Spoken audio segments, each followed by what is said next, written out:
ప్రపంచం మారింది, కానీ చెడు శక్తులు తిరిగి పుట్టాయి. వాళ్ళు మనుషులు కాదు, గత జన్మలో రాక్షసులు. ఇప్పుడు మళ్ళీ వచ్చారు.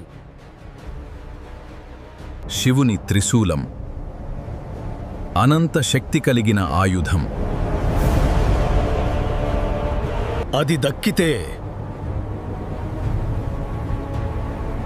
ప్రపంచమే వారి కిందకు వస్తుంది. ప్రతి గ్యాంగ్కు దేవతల వంటి శక్తులు ఉన్నాయి.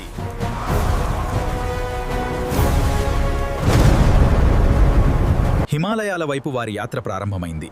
ఆ మంచు పర్వతాల చుట్టూ తుఫానులు, అవరోధాలు ఎదురైనా వారు ముందుకు సాగారు. విజయంతో తిరిగి వస్తారని ఆశ. మొదటి యుద్ధం మొదలైంది.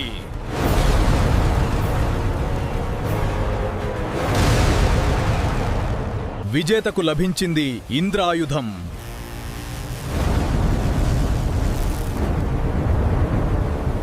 మరొక యుద్ధం మరింత భయంకరం.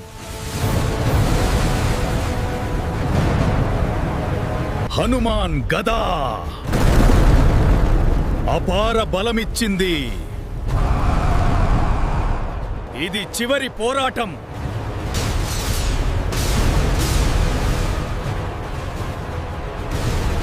భారత జట్టు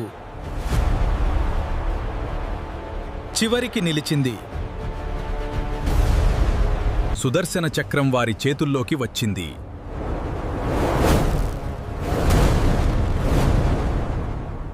త్రిశూలం చివరికి వారిదే. ఇది వారి విజయం కాదు, ప్రపంచాన్ని రక్షించడానికి ప్రారంభం.